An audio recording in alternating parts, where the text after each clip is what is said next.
Hello, everyone, wherever you are. In fact, just the panel is spread out from the United States to Brazil to the UK to Russia to Moscow and to Seoul. So somehow we managed to cover the whole world. Um, this is an event. Welcome. This is an event that is co-sponsored by 5 universities in 5 different countries. I just mentioned it is the George Washington University in Washington D.C. in the U.S. is the University of Campinas in Brazil. It's the University College London in the UK. It's the National Research University Higher School of Economics in Moscow. And of course, it is Seoul National University that has 2 representatives here rather than 1 as everybody else. I want to thank everyone. And before I start, I would like to say that the event is not only on Zoom, but because we had an overflowing crowd in terms of registrations, at least, there is a parallel streaming that is going on right now on YouTube. And I understand that there are more people there than they are here on Zoom. So there is a different group of people that is watching us and can actually interact with us later in the second hour when we have the questions and answers. So I will ask everybody, including myself, in a minute to mute themselves so that we can hear only the presenters and then the questions and answers. Please type your questions, and we have Guilherme Calvacante from the University of Campinas, who is going to be handling this part of the talk. So let me say a couple of words. This is the first of a series of 5 workshops that these five universities I just mentioned co-organize. The workshops are linked to a book, an edited book that is going to be published hopefully pretty soon, early next year, by Oxford University Press. The book is on the challenges of technology and economic catch-up in emerging economies, and it's going to be an open access book. So taking the opportunity, having a lot of the top experts in the world in their respective fields writing chapters for the book, we have invited people to participate in these workshops and give us short summaries of what they have, of their main arguments, and then discuss with the general public on these issues. So I am Nick Von Ortes. I am from the university, the George Washington University. I'm a professor of the Department of Economics there and director of the Institute for Science and Technology Policy. I also have a São Paulo Excellence Chair at the University of Campinas, and I managed to get myself into additional trouble and having an affiliation. I'm a leading research fellow at the National Research University Higher School of Economics in Moscow, the Institute of Statistical Studies and the Economics of Knowledge there. We have the way we have organized these workshops is following essentially the layout of the book. So today, in our first workshop, we have 5 the authors of 5 chapters represented on our panel. They have been instructed, each one, to keep it up to 10 minutes, their comments. And today's event is at the national level. So today we will talk about technology capabilities, the impact of those capabilities on growth and on economic catching up in emerging economies. And today's discussion will be at the country level. In future workshops, the one that is coming up, for example, in December 3rd, we will go at the sectoral level. We will talk about sectors and so forth. Then we will move to companies early next year and so forth. You will see the announcement for the second will come out the next few days. So today, for today, we have a distinguished group of people on our panel. The first presentation will be given by Professor Jan Vangerberg. I think everybody in this audience know Jan. He has been writing on technology and growth for a long time. He is professor at the Center for Technology, Innovation and Culture at the University of Oslo in Norway. His co-author is Martin Schrolek, who is Deputy Director for Research, the Center for Economic Research and Graduate Education in Prague. The second paper will be presented by Professor Slavo Radošević. No need to introduce Slavo. Everybody also knows Slavo. He's Professor of Industry and Innovation Studies at the University College London. He's at the School of Slavonic and East European Studies. His co-authors are Randolph Bruno and Kirill Osaulenko from the same university and the same unit. The third paper is going to be presented by Professor Jeon-Dong Lee. Professor Lee is again, does not need much introduction. Everybody should know him in this audience. He is Professor of Interdisciplinary Graduate Program on Technology Management, Economics and Policy. This is a Department of Engineering, Industrial Engineering at Seoul National University. Professor Lee is also currently serves as the advisor to the President of Korea, currently. His co-authors for this paper is Professor Chulgu Baek and Dr. Jung-In Yeon from Korea. The fourth paper will be presented by Professor Kyun Lee. Definitely nobody in this audience wants a long introduction of Professor Lee. Professor Kyun Lee is a professor at the Department of Economics of the same university in Seoul National University.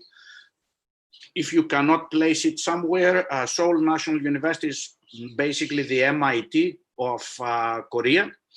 But Kyun Lee is very well known. He operates all over the world. He is one of the editors of Research Policy, which is the top journal in our field.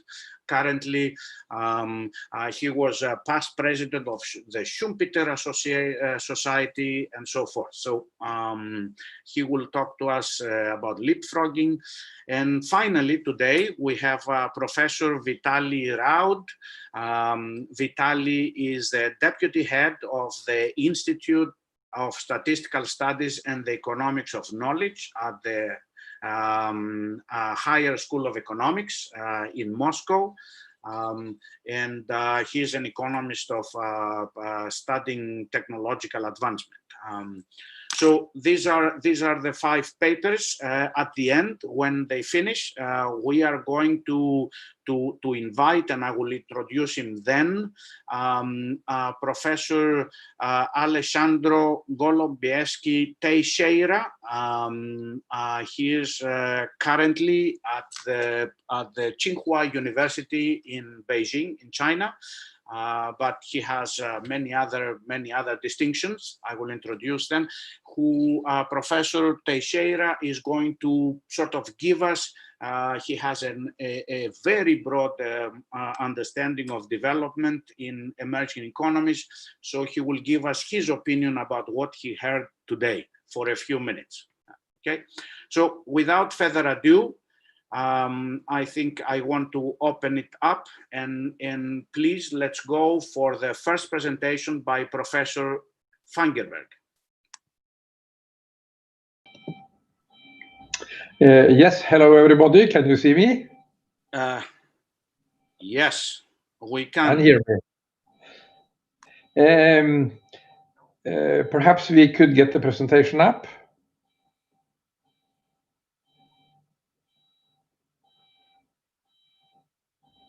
And here we are.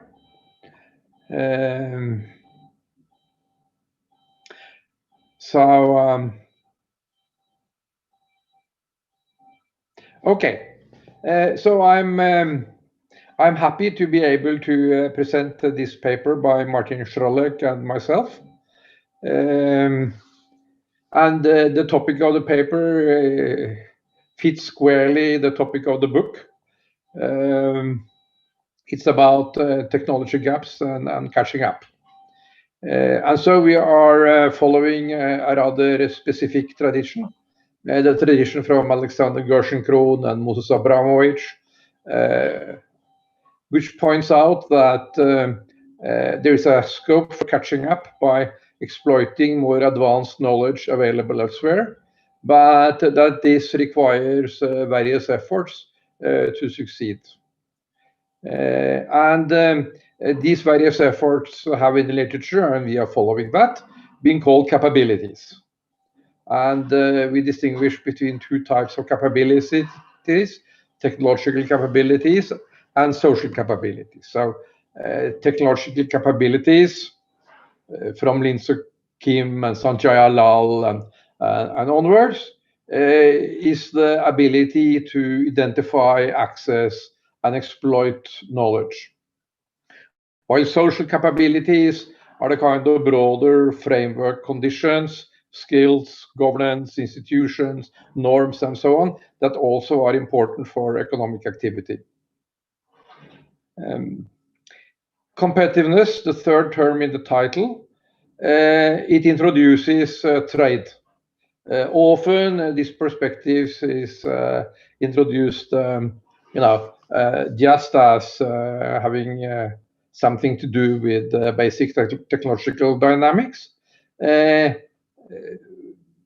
But all economies in the world are open. They're open not only to knowledge, but also to trade. And so we develop a perspective on that, a model, following earlier contributions by Nicholas Kaldor and Anthony Thirlwall and so on. And this model leads to a reduced form, which is a kind of catching up equation, in which economic growth, catching up, is determined by the scope for catch up, growth in capabilities, price competitiveness, and economic structure. These two first variables, scope for catch-up and capability growth, are well known from the literature. These two latter variables come in via the competitiveness model. We then apply this to nations, and that is the third term in the title of the paper, of which there are 114 between 1995 and 2030. Next, please.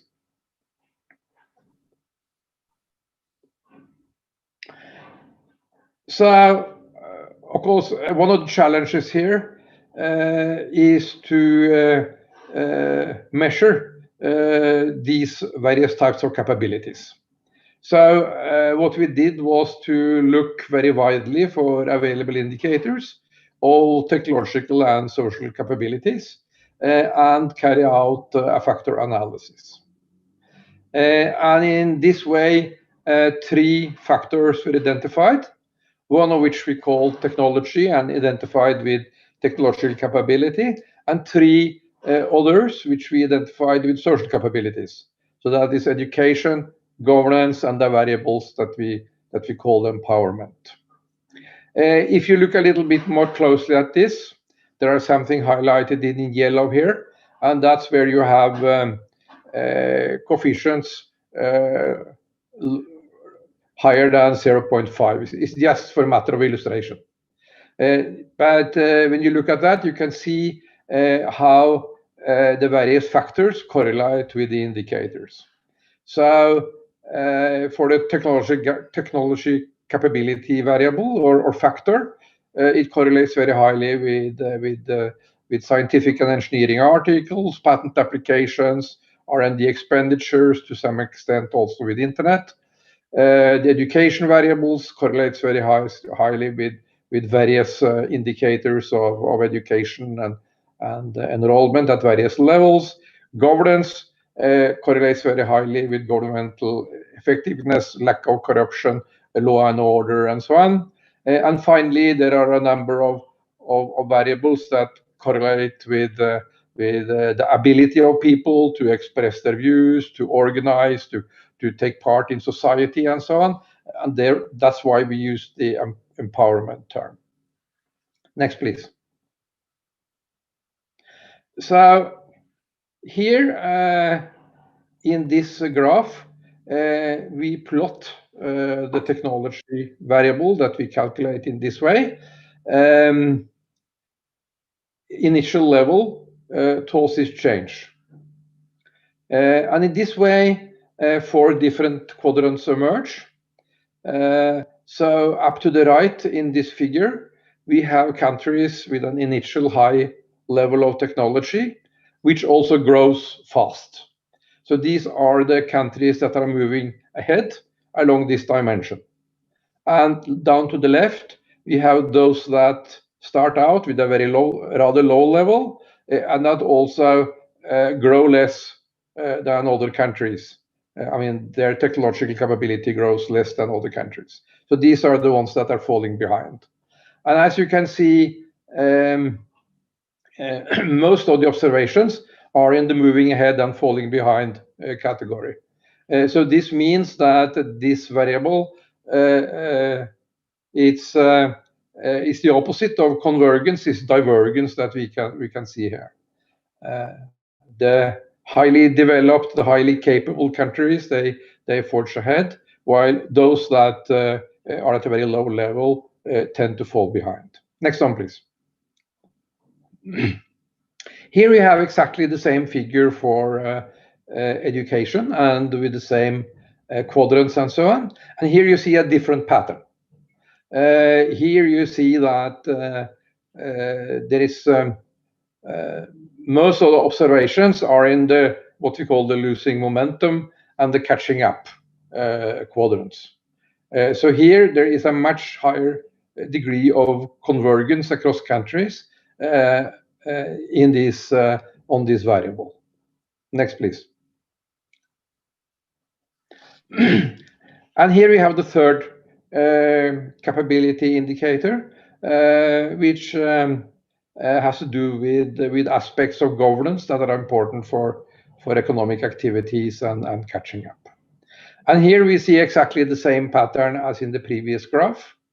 We see that most of the observations are in the losing momentum and catching up quadrants. So there is a clear tendency here towards convergence over time. That is, countries that start out with rather not so well developed systems of governance, they tend to catch up over time. Next one, please. And this is our final variable. And here you can see that the observations are all over the place.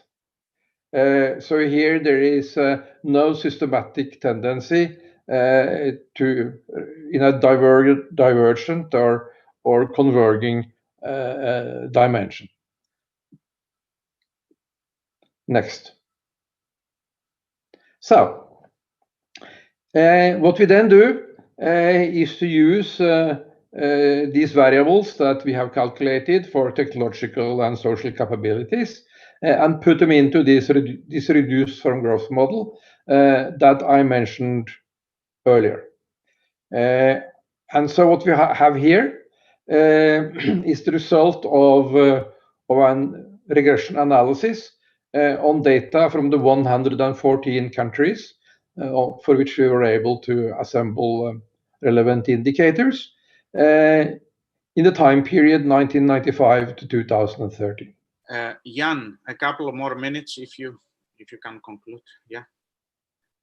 Yeah.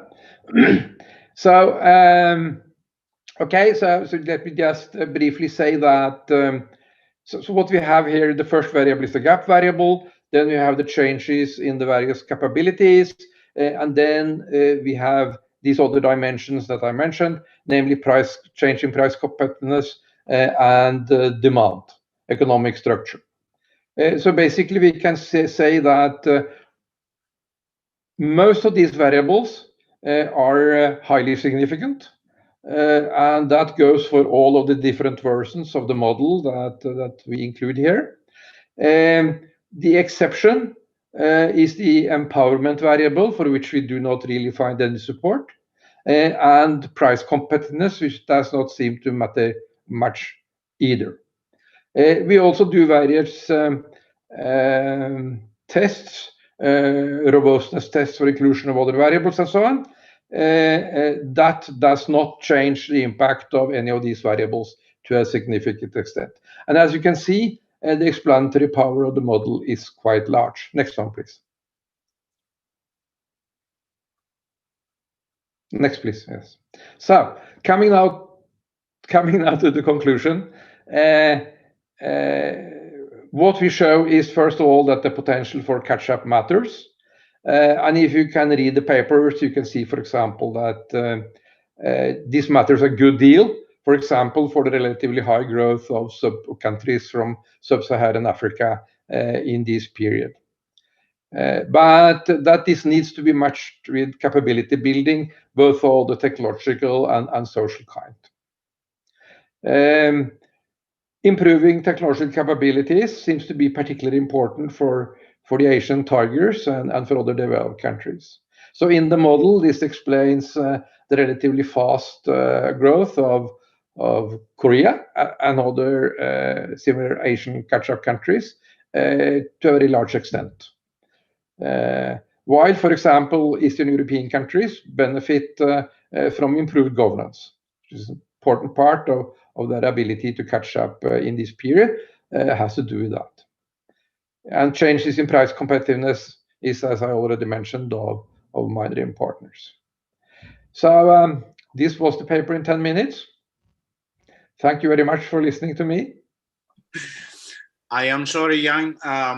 This is a great paper. I hope I invite actually all the audience to go read the actual chapter. It's really rich and excellent.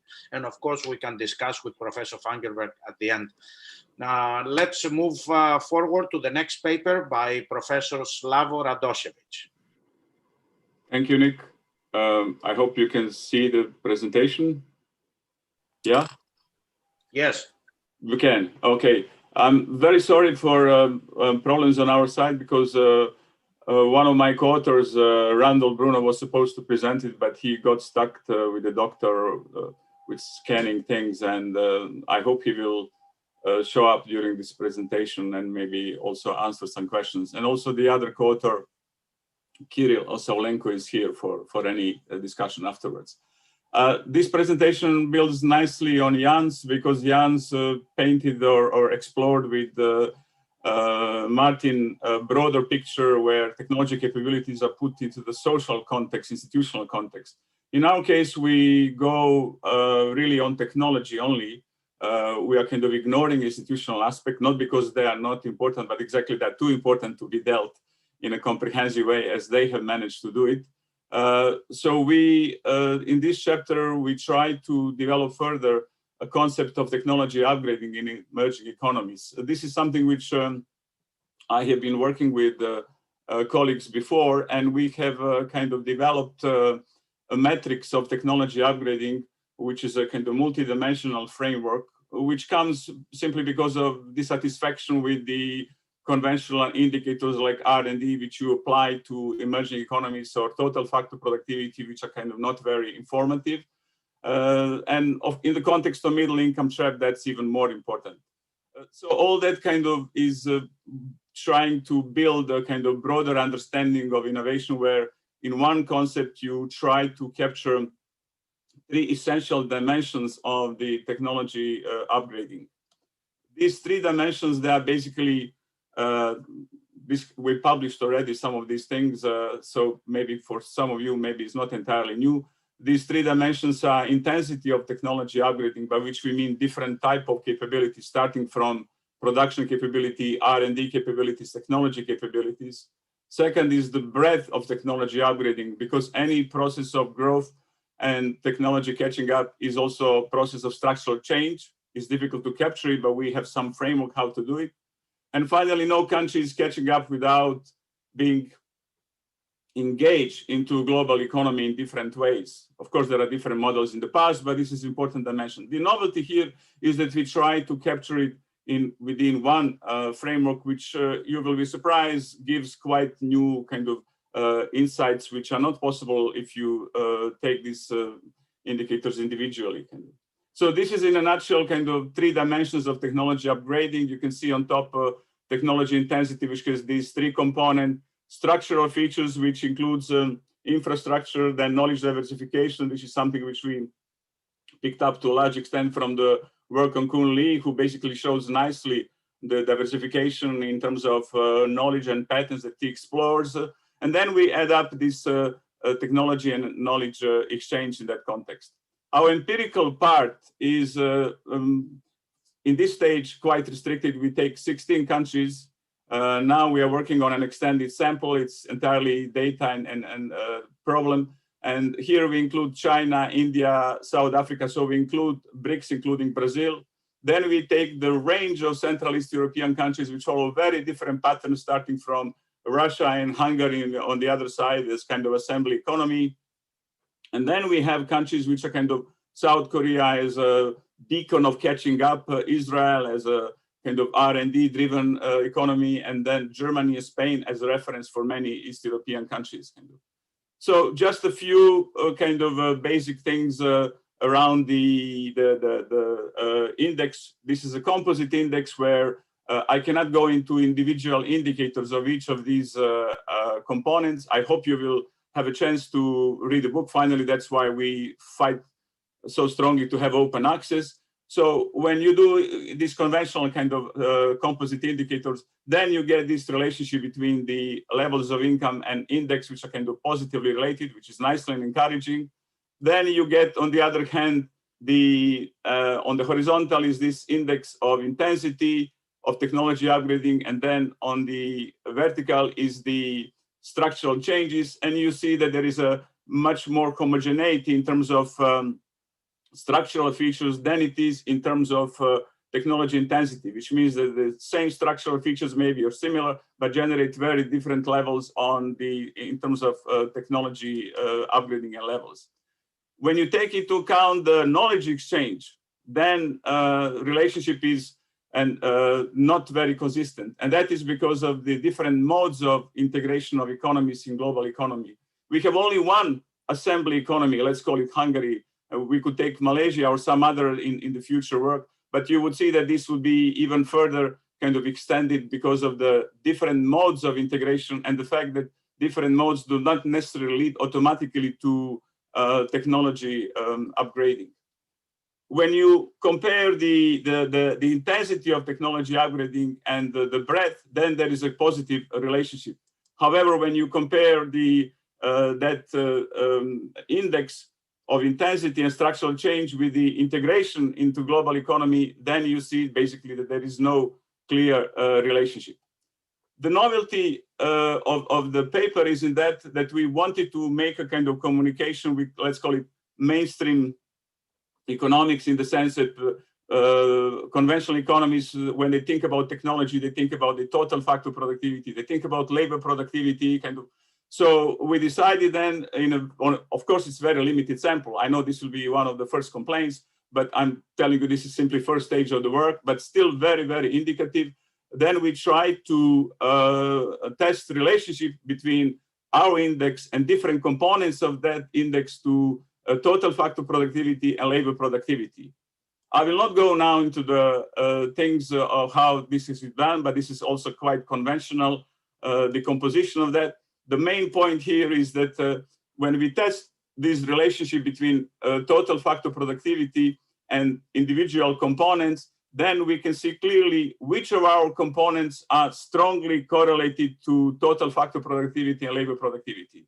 So in a sense, my argument with a kind of standard economic approach would be, yes, maybe you can say something about the technology in general, but we can tell you what is behind then total factor productivity or labor productivity. So here we have a kind of regression where dependent variable is a total factor productivity, and you see that we here have individual components. We have this intensity, we have a breadth of or structural change, and then we have integration into global economy, knowledge exchange. And you see that the total factor productivity is not related to this index, but the intensity and structural change is related. On the side of productivity, it is only structural change which is related. Then when we try to see... Slavo, 1 or 2 more minutes, please. Yeah, I'm 7 minutes now. I'll be well in time. I have in front of me. Okay, great. So when we look at the further subcomponents, then we can see that among the different subcomponents, actually, there is a strong relationship between total factor productivity and production capability. And this is maybe something which is quite surprising from one perspective, but from our perspective within this framework where many of the emerging economies are basically growing based on the production capability, not on technology capability, that is not the surprise. I'll not go further into these results, but the point is I want to summarize, because this is simply to motivate you to read the chapter. The basic idea is that our analysis showed that this index is strong correlated with income level of the economies, but also I didn't have time to go into these different patterns of different countries. And there is a very rich picture which emerges how different countries follow their specific patterns. Korea and China are the only economies which have improved on all 3 subcomponents, which in a sense confirms our intuition, while Brazil, unfortunately, is the only economy which has fallen behind on all 3 subcomponents. Between these 2 extremes, we find a variety of countries, a variety of different situations, which are very interesting and policy relevant. And final point, we show in this small econometric exercise that the index can significantly contribute to explain the changes in both total factor productivity and in labor productivity. And the interesting thing that this index, which is the index of exchange with the global economy, doesn't have explanatory power by itself, which in a sense, for some of you, maybe is not surprising, which suggests that the openness towards technology exchange by itself will not contribute to increased TAP, unless, of course, is complemented by own technology accumulation capability. So in a sense, this goes very much along the line that Jan had painted, where the kind of technology gap and technology accumulation approach, once again, I would say, show its relevance in the context of understanding catching up. I think I'm just in time. Thank you very much. Excellent, excellent, Slavo. Thank you. Thank you very much. Indeed, very interesting chapter for people to read, and it's following up. And the third presenter, Professor John Dong Lee, now will talk to us about the middle innovation trap. Don't confuse it with the middle income trap. He's talking about the middle innovation trap, and I think he will follow up on this discussion. Professor Lee.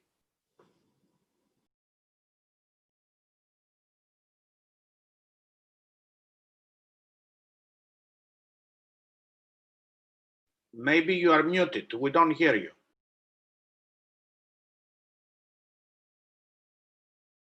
Here.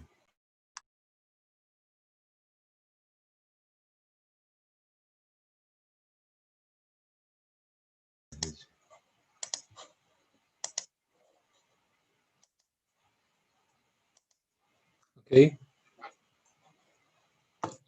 Can you hear me? Yes, everything okay. Okay. Thank you. Thank you for giving me a good chance to share my idea. So I'm also trying to maintain the main missions our two great authors presented already technological capability at the national level. Here, our main argument is that when we are talking about national level total technological capability, we need to maybe tell the difference between implementation capability and design capability as components of total national capability. So our main mission is to show the middle income trap, so-called, is the result of middle innovation trap, which is defined by the failure of the transition of the main components of technological capability from implementation to design capabilities. So this diagram is the summary of my main message. Horizontal axis shows the GDP per capita, and along the line we can identify the middle income trap. But vertical axis shows the technological capability, total technological capability, consisting of two different types of capability: implementation and design. So as one country starts its economic development process by having implementation capability based on imported design from advanced countries, and a country, as a country develops step by step, the country can have a capability to make its own design. But if the country fails to change its main components from implementation to design, then it will experience stalled economic growth. So in order to do that, we need to, I wanted to provide a conceptual framework to support those two components of capabilities, and I wanted to provide some empirical evidence. So as a start for the conceptual framework, we all know that economic growth can be made only by accumulating national level technological capability, but here we need to focus on the components of national technological capability.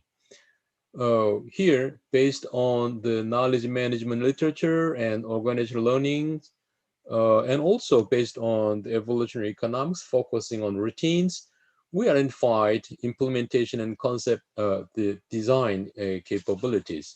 And those two capabilities can affect economic growth at different stages. So here, this table shows the key differences between implementation design capabilities in terms of mode of expression and performance criteria and strategies to nurture and time and cost to acquire that capability. You can see, but I wanted to emphasize just one feature: strategies to nurture. So in order to obtain implementation capability, we need to accumulate the repetitive execution. But in order to have a design capability, we need to accumulate creative try and error. So as an empirical study, we try to measure the level of national level total technological capability consisting of two capabilities: implementation and design capabilities. And we also apply the principal component analysis and to identify each individual sub-indicators behind implementation and design capabilities, as you can see here. And we obtained the data sets for 101 countries from 1996 to 2016. 20 years, about 100 countries. And national technological capability consists of two parts: implementation and design. And this graph shows the trend of capability development for implementation capability against total national technological capability on the left-hand side, and right-hand side, the development of design capability against national technological capability. If we combine these two, then we can get these pictures. So left-hand side, as you can see, in a very early stage of economic development, when the national technological capability is very low, implementation capability takes a bigger role than design capability. But at some point, you can see the main role had changed from implementation to design. So here, this point is the transition stage we called. So transition will start from less than 2 to up to 3 in terms of total technological capability. And if we calculate the share, the relative share between these two, then in the very early stage, the implemented capability is taking a bigger share, as you can see here. And if we plot the data with two axes of national technological capability and a vertical axis, and GDP per capita on the horizontal axis, as you can see, all different countries' performance. And here, the developed pattern would look like a non-linear shape. So between 2000 to 3000, or a little bit less than 2000 to 3000, national technical capability may not change in terms of trend. And based on our analysis, we found out that before that, implementation capability plays bigger role. And after the transition, design capability plays a bigger role.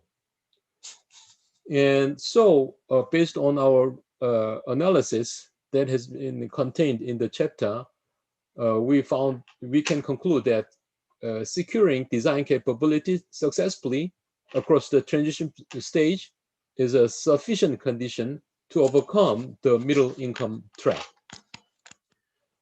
So we went to maybe show the reasons why it's so difficult to make a successful transition from implementation to design capability. Maybe the most important explanation came from the concept of past dependency.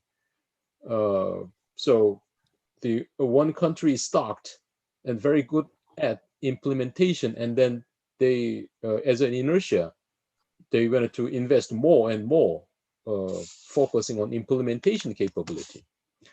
So in the last part of my chapter, I wanted to suggest some policy implications. So in order to make a successful transition based on some qualitative analysis, we provide these 4 policy agenda as industrial and innovation policy: strong and advanced manufacturing base, and learning capability to nurture professionalism, means human resource development focusing on trial and error, and also social cultural institutions to favor the accumulation of trial and error, and consistent innovation policies to move across the transition period successfully. And this is my conclusion. So we try to make an answer to these questions. Can we measure the capabilities as components, implementation and design capabilities? Yes, we provide it based on composite index analysis. And does the implementation capability precede design capability? Yes, based on our Granger causality test, we found out that implementation should come first, and then later design capability would come later. And can we identify the transition period of technological capability? Yes, we identified, and then if we interpret that transition period in terms of GDP per capita, we can say that transition should start from around 10,000, and then at least up to 30,000, the transition should finish. And are the effect of two capabilities on economic growth different For each stage of application development, yes. In the very early stage, implementation capability, and later design. So, for example, the policymaker in developing countries should focus more on high-tech but implementation capability first.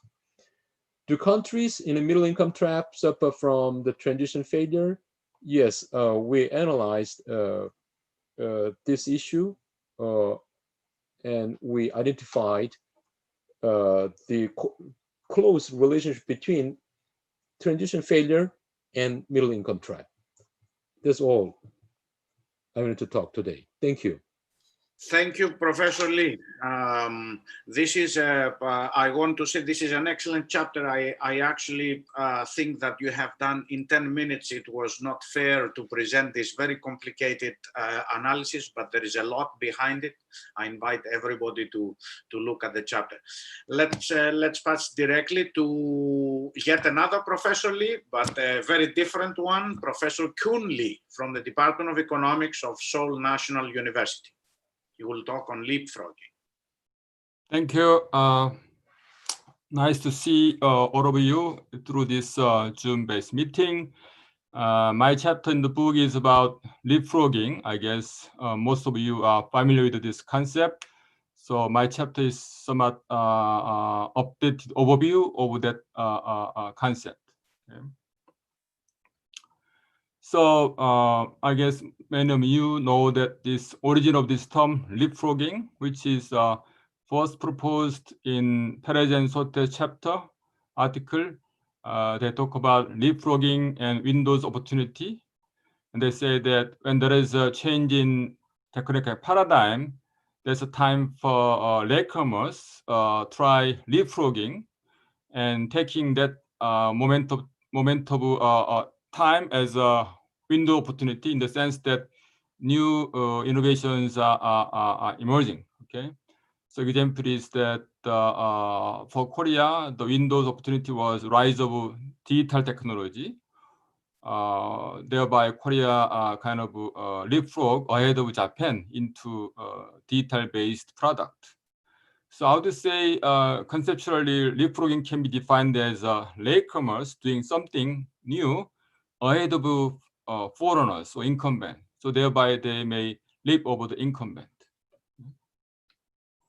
So in my recent book, I argue that even if ladder is kicked away, as Hajun mentioned, but there are still ways for latecomers to catch up, and that is the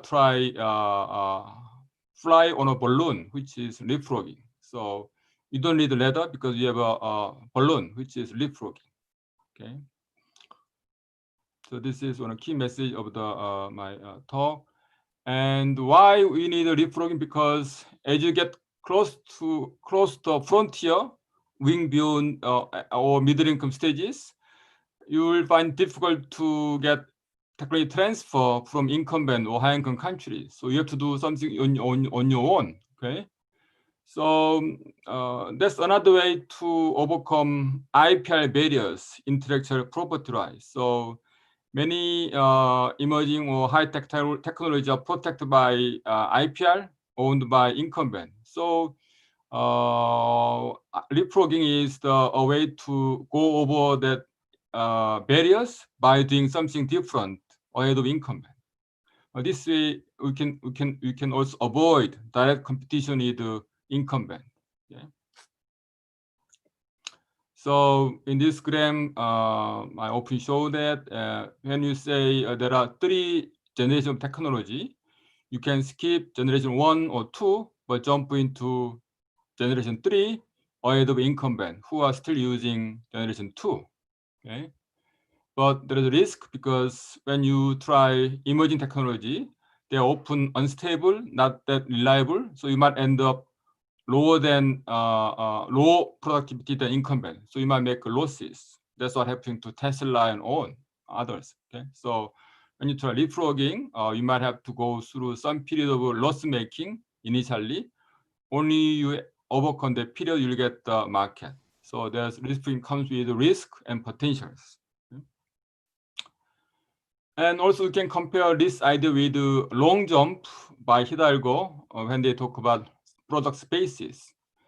And long jump is more like intersectoral leapfrogging. They try to jump to new product spaces. That's very risky. But our concept leapfrogging is more like intrasectoral leapfrogging. You jump into new generation technology with the same sectors. So that's less difficult than long jump toward different sectors. But you have to build up sector-specific capabilities. That's the wing. Without wing, you cannot fly out of windows. You might fall through the windows. So wing is something like building sector-specific capabilities before you try leapfrogging. The concept of product space, they don't have much discussion about entry barriers or competition incumbent. Not every space is feasible for latecomers to enter. That's why leapfrogging tried to overcome this entry barrier by trying something new or something ahead of incumbent. But with the care about two risks, which is how to choose, make among those alternative technologies, and how to create initial market. Often, if you go into the market too early, there is no consumers. Okay? And when to try leapfrogging, not every day, but on a good weather.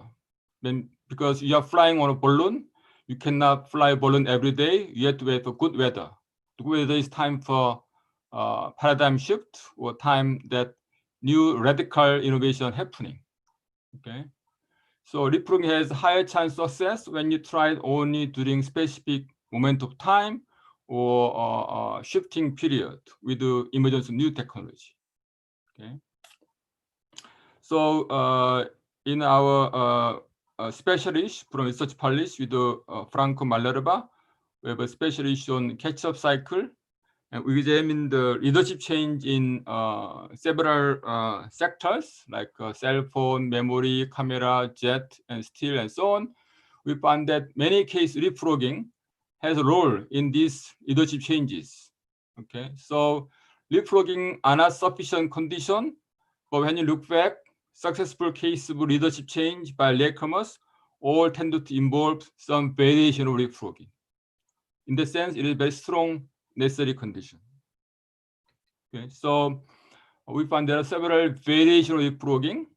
Stage skipping, you skip some vintage of technology, or you can create really new radical industry innovation ahead of incumbent, or you don't have to do that. You just adopt somebody else's innovation ahead of incumbent and try some more follow-on innovation, more adaptation, improvement. That's also leapfrogging as long as you try earlier than incumbent. Okay.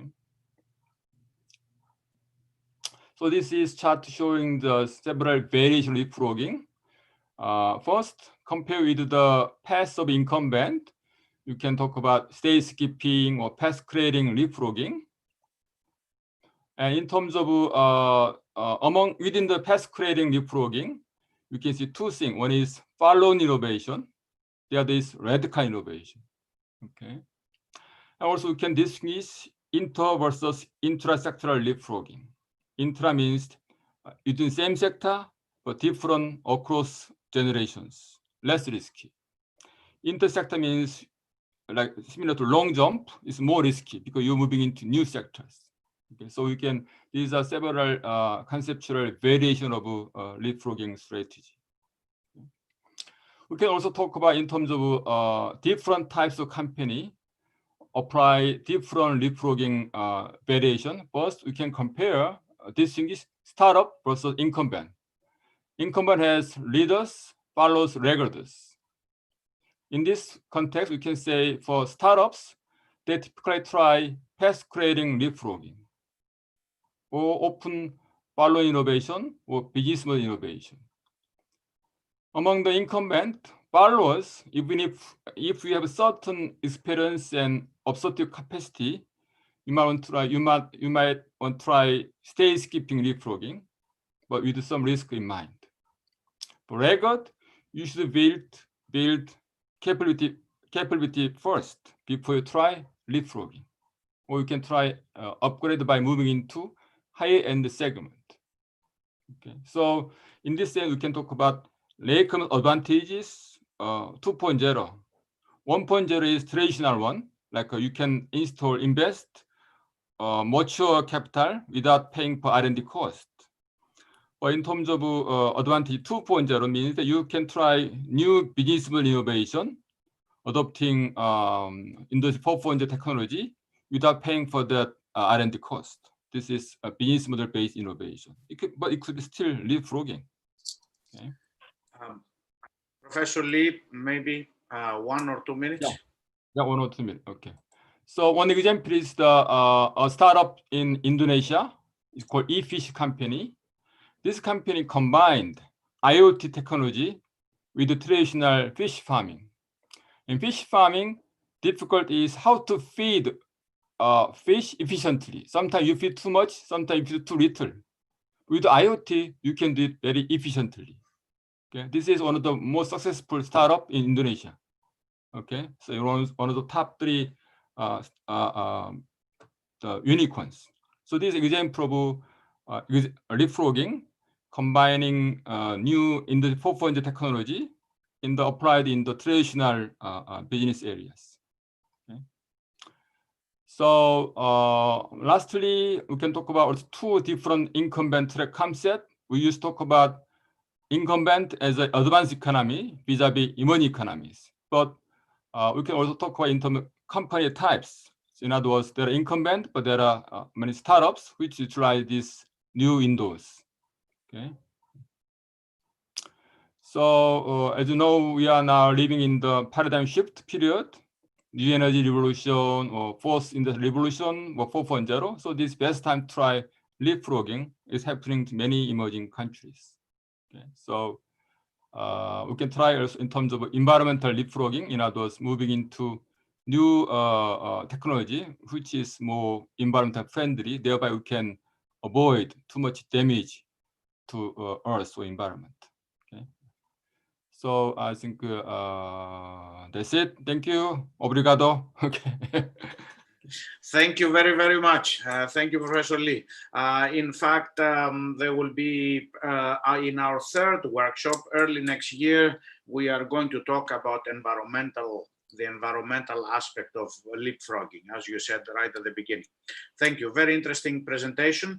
And I will move directly to our last presenter, Professor Raut from the Higher School of Economics. Vitaly. Yes, thank you for this fantastic opportunity. So I'm going to present very briefly some key points from the chapter. I hope you will have a chance to read it. I'm continuing this line of, let's say, empirical studies of process of technological upgrading and catch up. And the point of the chapter is to draw the attention to some broader sources of evidence which could be useful for the scholars and for the practitioners.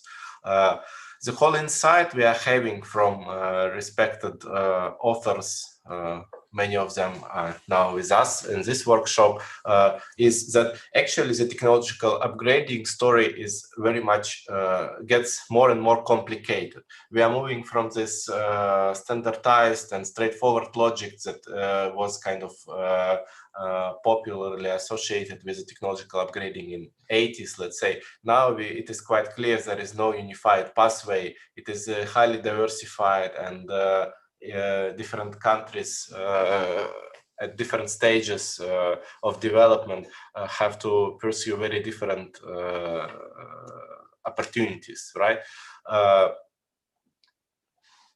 All in all, if we get through the growing evidence, the point is that the upgrading is very much about developing the country's abilities to innovate, right? So the innovation capabilities are considered more and more central to this discourse.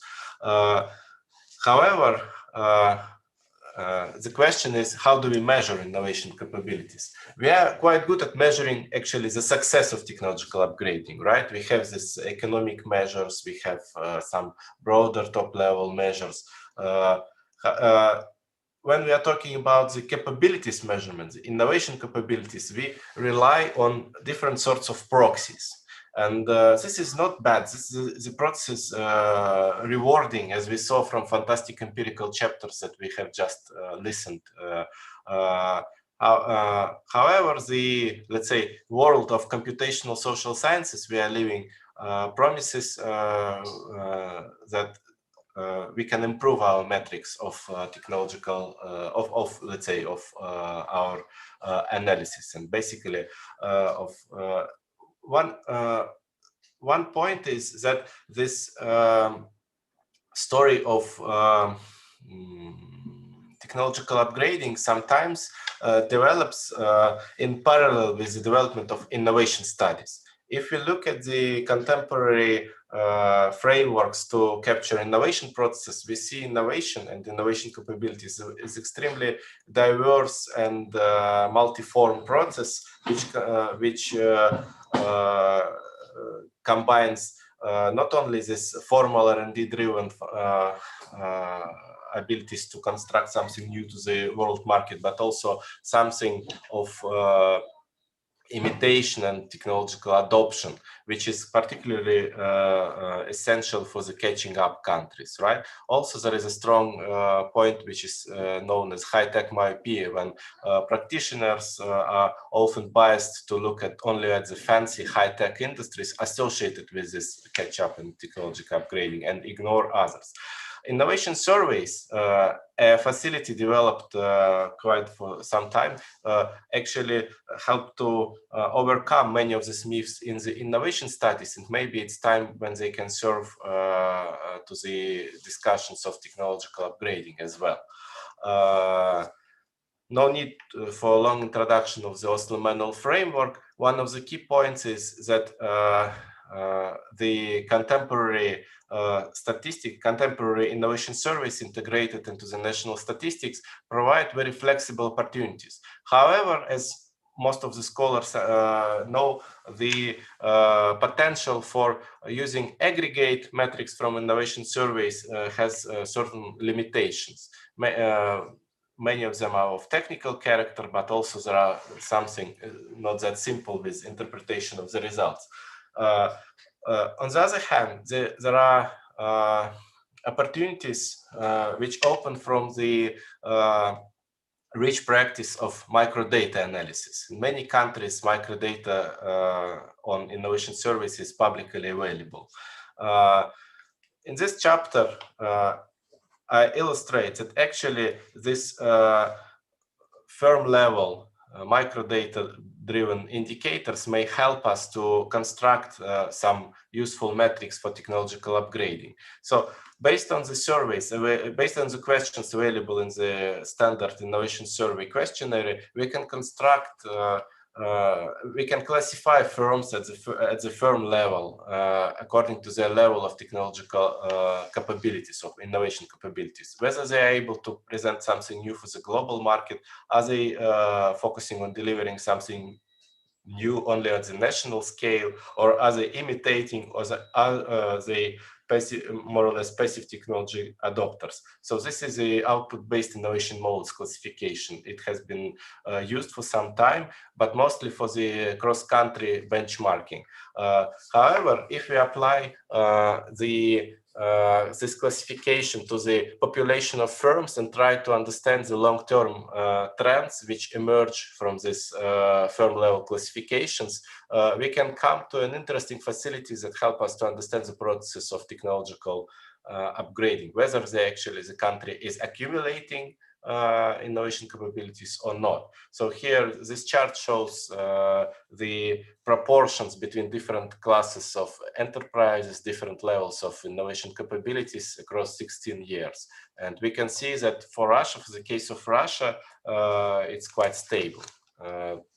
However, there is a certain dynamics. For example, the share of passive technological adopters is actually crowding out these international global innovators.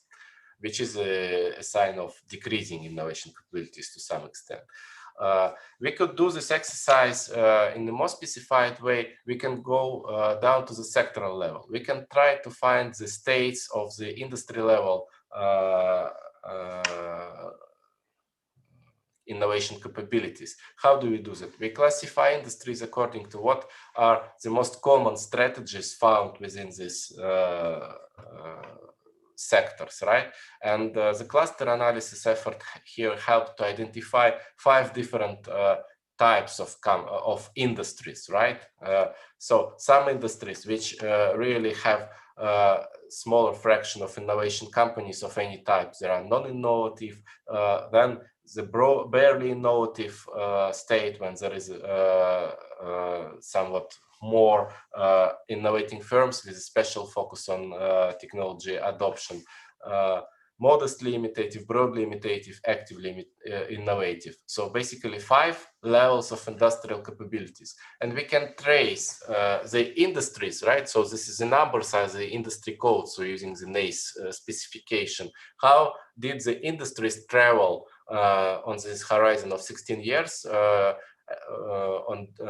between different levels of innovation capabilities. Interesting point is that this trend is not always upward, right? So it's not only about technological upgrading, it's not only about upgrading the innovation capabilities, but some industries actually were losing their momentum compared to other industries, right?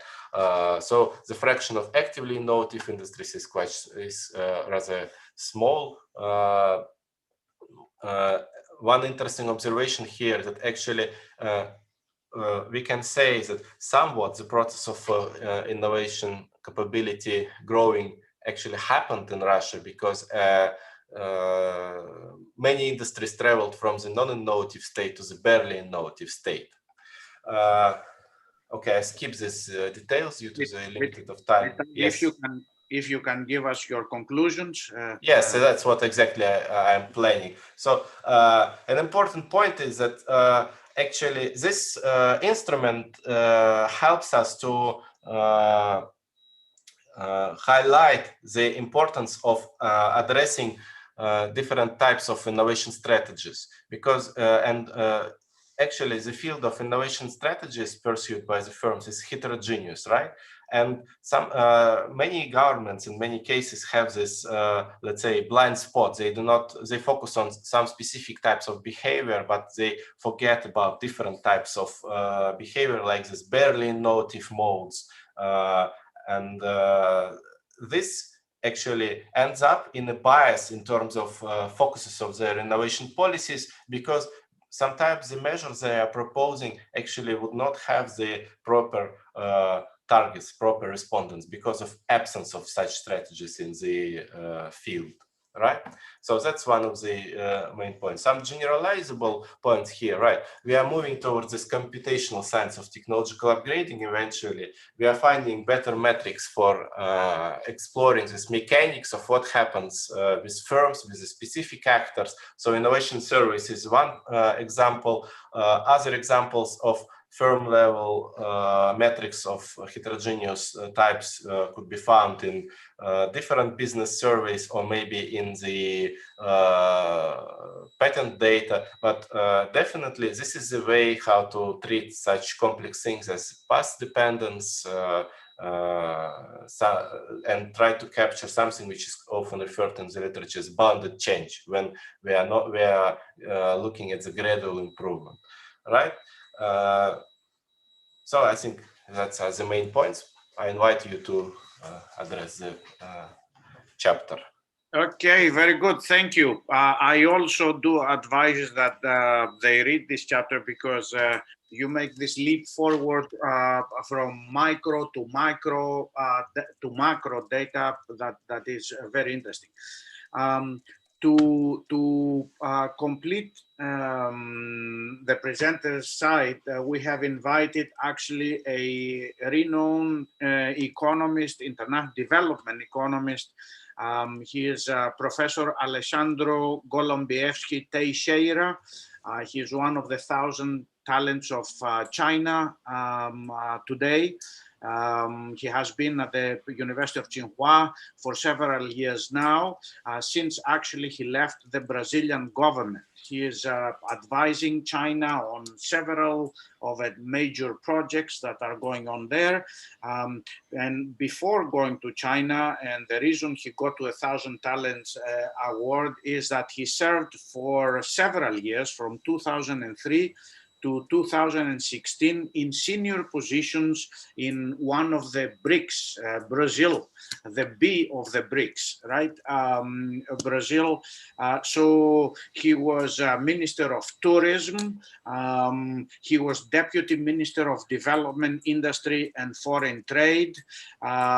He was President of the Brazilian Agency of Industrial Development, and of the Brazilian Export and Investment Promotion Agency. He was chief economist of the presidency of Brazil, and so forth. So this is a person who has worked. He's a graduate of SPRU at the University of Sussex with his PhD. So he has a wide experience of what is happening across many of the countries that are developing fast. So I would like to invite him to give us some of his experiences and some as they relate to the presentations that we heard today. Professor Teixeira. Thank you, Nick. Thank you, everybody. I'm going to be very brief, okay, very quickly on this, because I think the good part of the seminar is the interaction. We have many people there with very interesting point of views. First thing, what I got, I didn't have time yet, but I will read the chapters.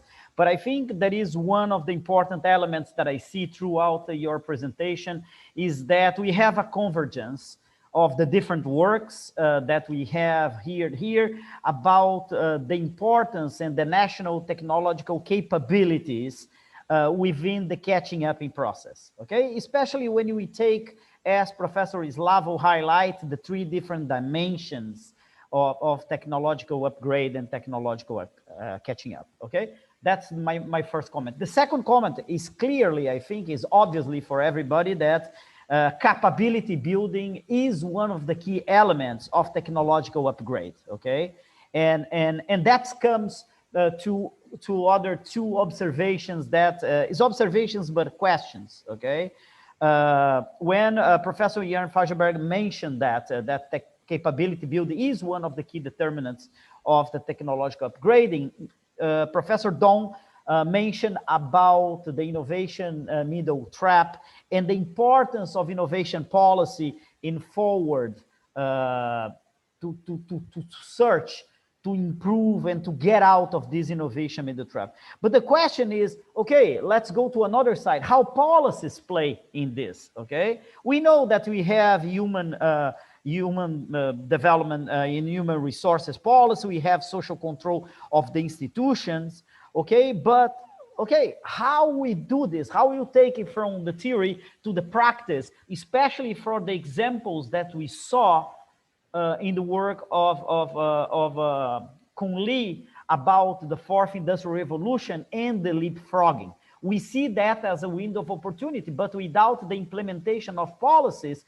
especially in developing countries, this will not be. In fact, we're gonna, using the technologies that Vitaly just mentioned, we're gonna increase the gap, okay? So we see that. So my point here, Nick, is that I understand that we have a pretty much a long-term discussion in terms of capabilities, measuring capabilities, how you build capabilities. It's a tough area because we have different levels of capabilities, okay? And they are unities, and measuring them is not easy because some of them are process, so it's difficult to measure them. But my question is how we incorporate that to the national level policies, okay? I pretty much know quite well industrial innovation policies around the world, okay? And I see with a very pessimistic eyes, especially the later adoption of industrial innovation policies on the capability side. I know in the academia, in theoretical, we talk a lot about capability building, technological upgrading, technological capability, but when you are down to the instruments that make this possible is getting harder and harder and harder. As Vitaly just mentioned, okay, how you take this and you incorporate at the sectorial level and the firm level is a challenge. So my point here, for concluding my observation, Nick, is how do you work more policy-oriented to try to help the nations to acquire and to build and to develop, I would say, capability building process that can impact on industrial level and firm level. Okay, Nick? I think that's it. Thank you. Thank you. Thank you, Alessandro. This was an excellent comment. And in fact, I think we can keep this for the rest of all the workshops as we move from the country level to the firm level. This is a great question. So he's asking about how to implement all these nice things that we have. I think we will open it for discussion. I want to invite all the panel members, those who want to comment, to start commenting on this question. Who wants to go first?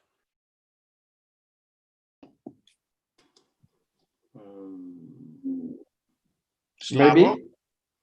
Yeah. Well, I mean, maybe this is the right question, but probably we can answer it fully only on the last workshop, because we have a also section of the book that deals with the policy issues. But absolutely right, we have to address it now, and we will be addressing it all the time, you know, basically throughout this series of workshops. My personal take on that would be that we are now also in the same as Kunli pointed, that we are now kind of in a transition period, new opportunities, window opportunity. We know that also policy philosophies are changing.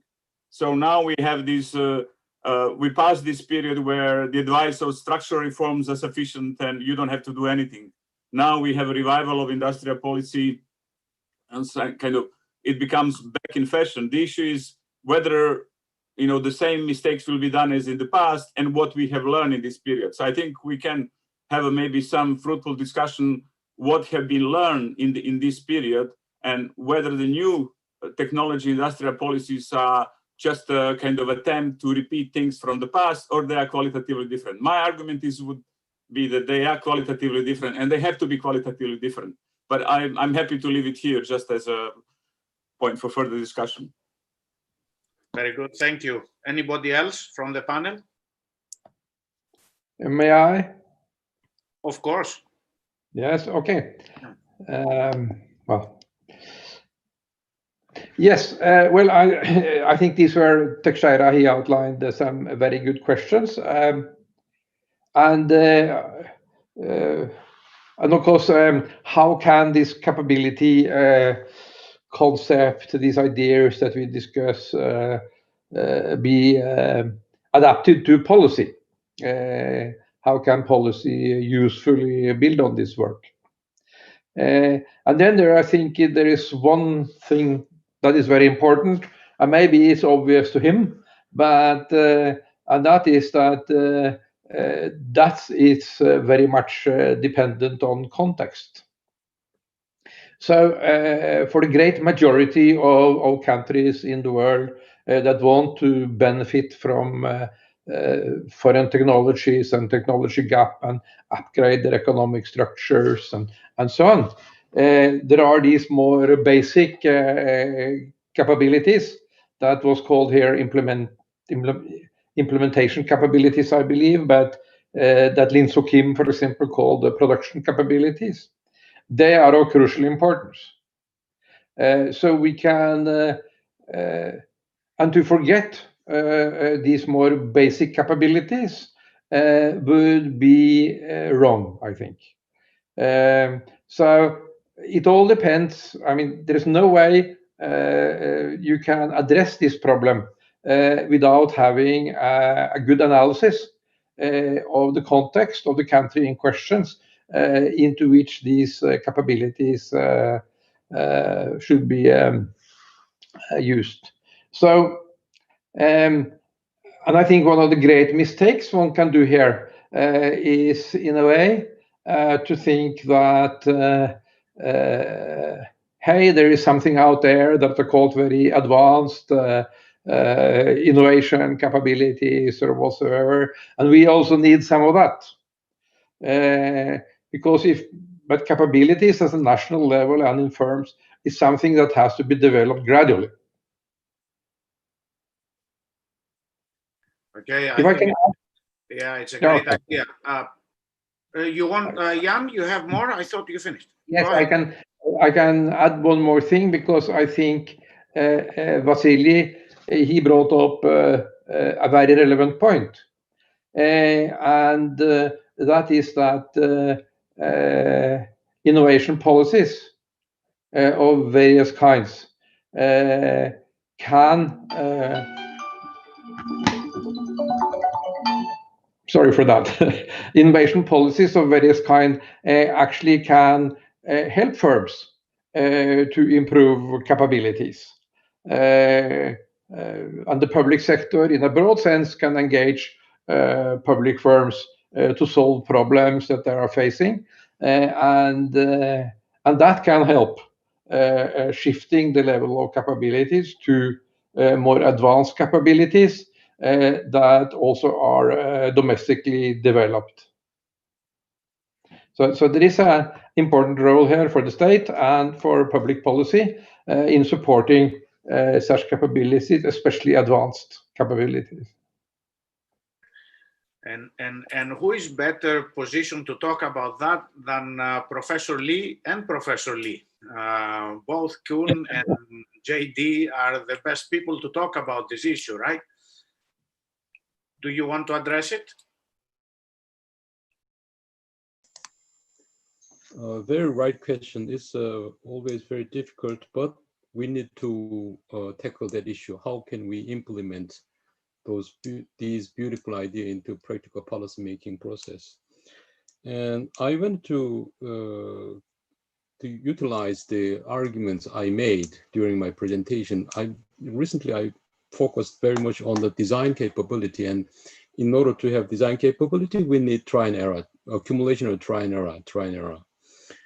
And especially for those countries which already passed over around 10,000 and so-called after middle income country, lower threshold of middle income country like Brazil and also including Korea.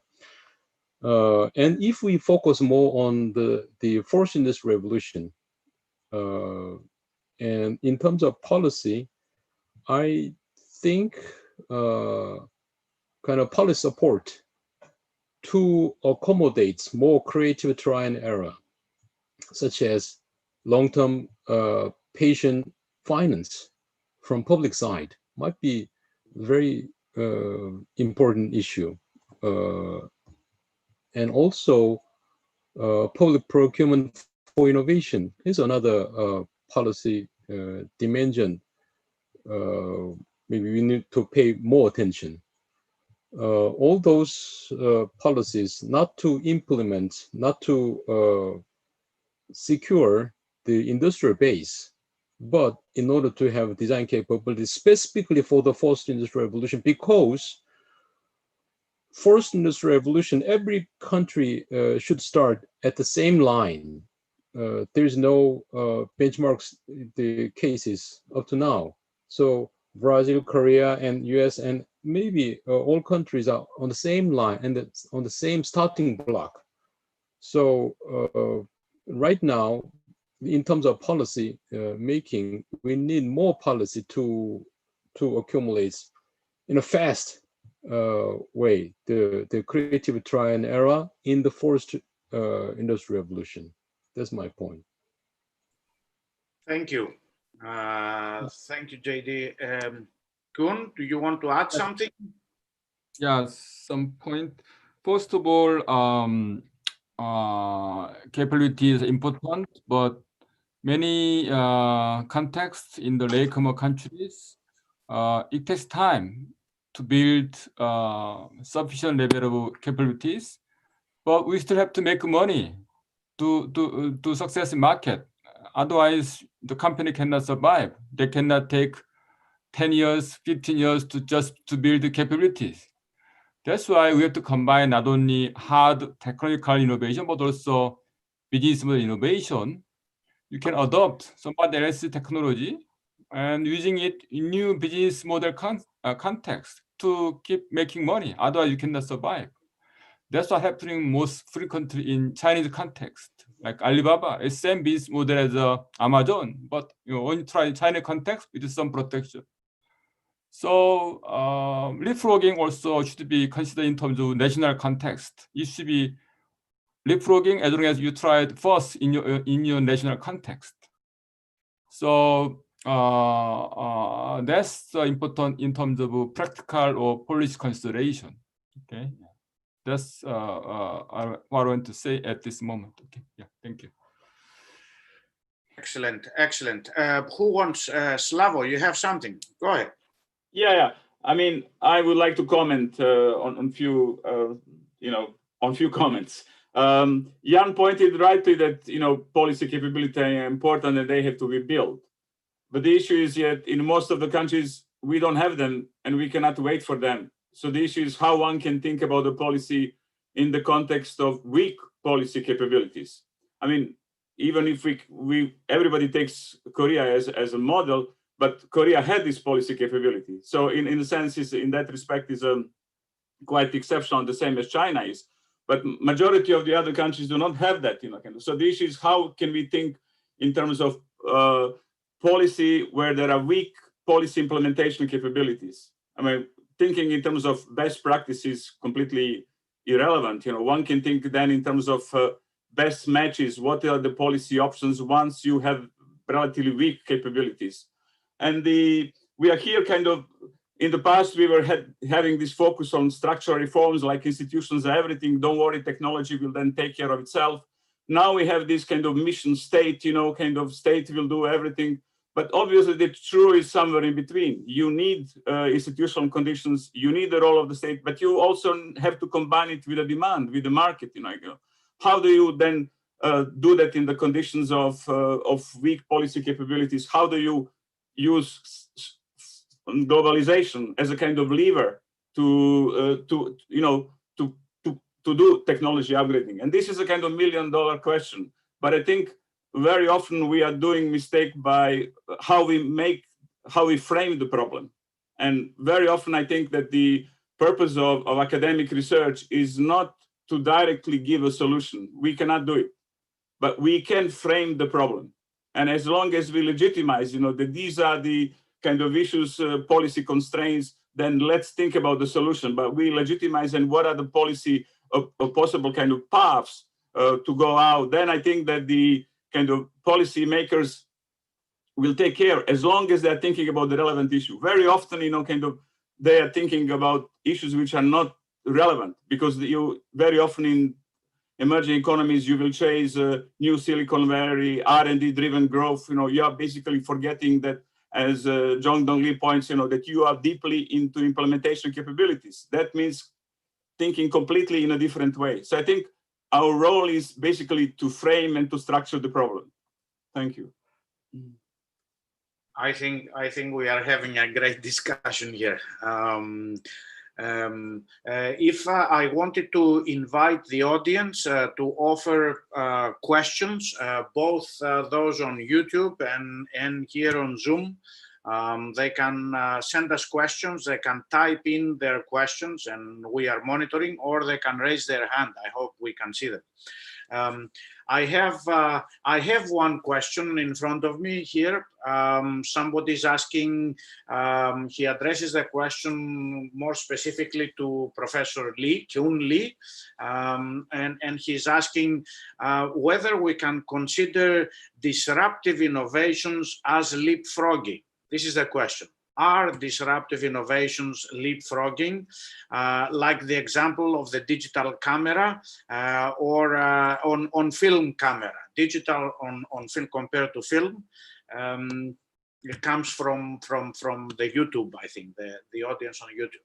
Professor Lee, do you want to address this? Yeah, that's a great example of time to try leapfrogging when there is emergence of disruption in innovation generation. Then often incumbent might stick to old innovation, old product that leaves room for new guys to try these new radically disruptive technologies ahead of incumbent who stay with existing technology. So the camera is a first example of the disruptive innovation and time to try leapfrogging. Yeah, of course. Yeah. So don't try leapfrogging every day, but try when there is a disruption or radical innovation or paradigm shift. That's the way how to improve the chance for success with leapfrogging. Okay. So I wanted to add go ahead. Kun-Lee's answer. Disruptive innovation, every country wanted to make a kind of another pathway for leapfrogging based on disruptive technology. The digital camera is one very good example, but Brazil or some other developing country wanted to make a leapfrogging based on disruptive technology, but we need to be very careful about the fact that disruptive technology by definition entails a huge risk. So it requires a small betting, a large number of small betting in order to tap into the potential of those kind of disruptive technologies. But quite often in most developing countries, I can see policymakers wanted to make a one-shot, one-kill solution, even though the target is disruptive technology. So there's a big mismatch, very high risk disruptive technology, but from the policymakers' perspective, they wanted to make a one-shot, one-kill success. So we need to be very careful about that.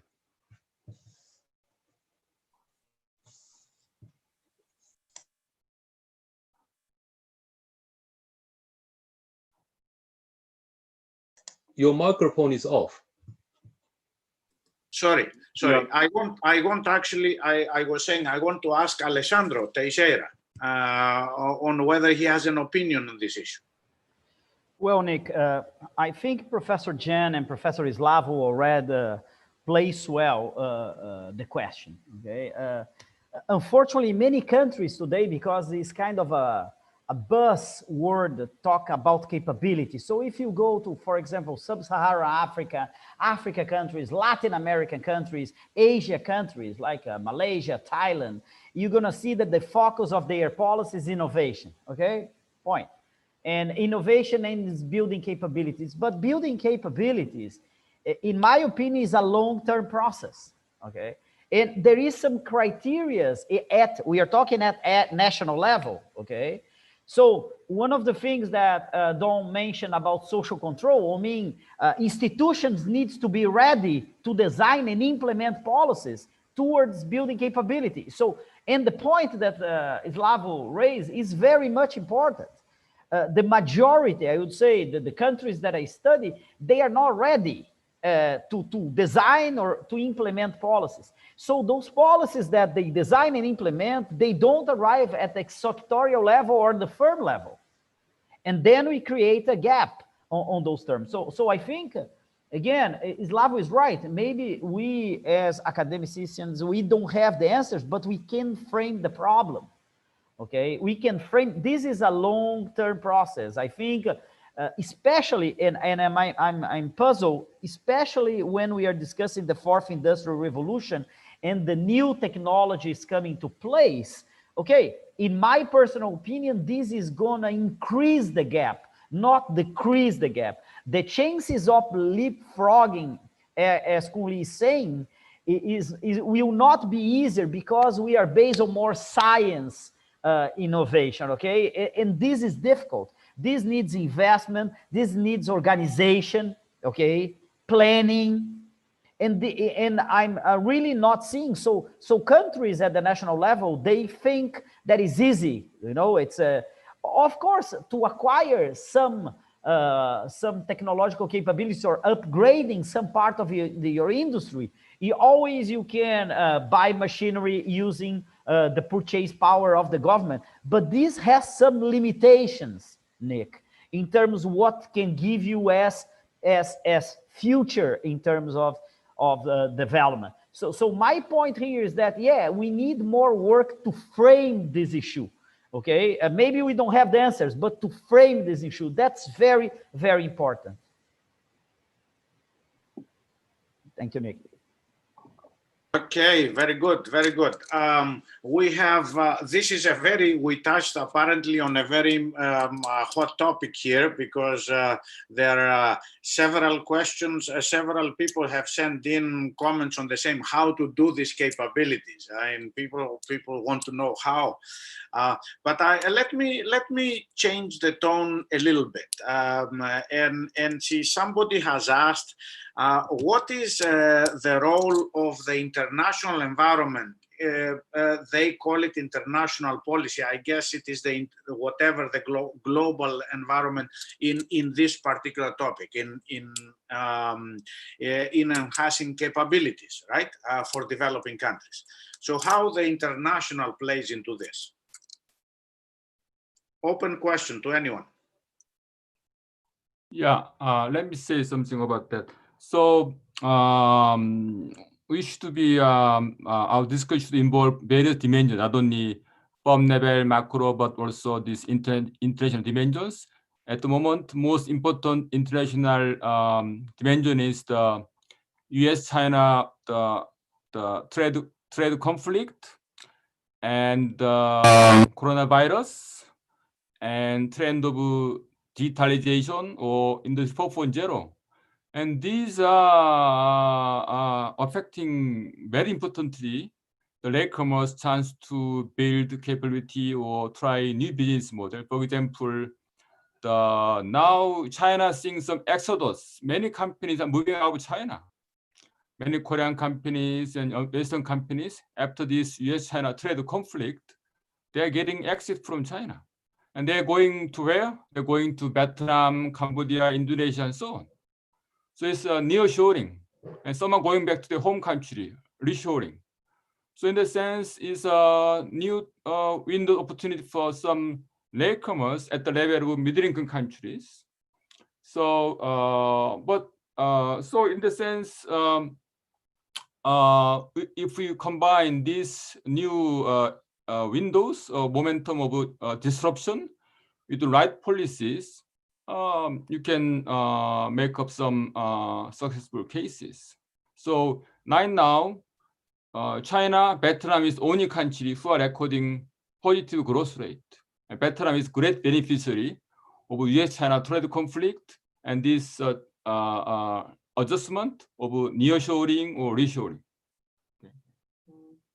And it's spreading to neighboring Asian countries, Indonesia, Cambodia, and so on. Yeah. Thank you. In fact, just to mention, there is a special issue in the Journal of Technology Transfer that is coming up. I think it is online already, that deals with this topic. It's a very important topic. Anybody else who wants to comment on this? Okay, nobody. I don't see any hands up on the international. How about somebody is asking about whether this whole discussion is very much context and technology dependent, sector dependent. So across sectors there are differences. And we do understand we have the next workshop coming up on December. That's the first thing I will say on sectors. But what can we say about this? I know that several of our panelists have thought about these issues. So the sectoral dimension of creating capabilities, of leapfrogging, of whatnot.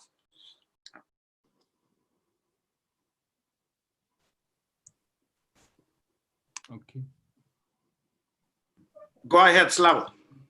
Okay, I just want to keep this going and to provoke maybe more. Why we have to talk about the sectors? I mean, in the book, we've given it really great importance. well, it follows from the, let's say, work of Kun Lee and Malerba about the sectoral catching up. But the reason for me is kind of on a much higher level. Reason is that the capabilities are sector dependent. Kind of talking about the general terms about capabilities, then basically you're talking about everything and nothing. Kind of. The problem is then that these capabilities in sectoral context, one has to take that in a kind of, again, multidimensional way, because there are sectoral specific institutional regimes, there are sectoral specific market issues, technology specificity of that. So the issue is on a sectoral level, that all comes together into the kind of interaction. And even your chapter in the book, let's say on Brazil, on shipyards and that deep drilling shows exactly how market context, institutional context, technology, whether that works or doesn't work. Kind of. So I think sectoral level is important, because only at that level we can really see how that interaction takes place. Of course, we had today presentation on a macro level, on national level. It doesn't mean that we cannot say anything, but we have lots of insight from that level. But if really want to understand how the catching up takes place, I think we have to go way down. That's why in the book we go also on a micro level and so on. So for me, the reason is simply the complexity of the catching up process, technological, institutional, and market specificity forces you to go to that level. I mean, obviously, conventional economists would say, "Oh, I can answer perfectly well on my macro level," but from our perspective, we would say, sorry, I mean, you can't say really much relevant to people that you are, analyzing. Yeah. Okay. Well, let me put it this way. Okay, we want to build capabilities, but next question is, which sector first in terms of building capabilities? To which sector first utilize your capabilities? So then comes the issue of entry barriers. All sectors are different in terms of entry barriers and probability for commercial success. So you have to prioritize, or you have to consider sectoral difference in terms of how to utilize your, where to utilize your capabilities. That's the question as you reach middle income, upper middle income, because you're getting close to frontier.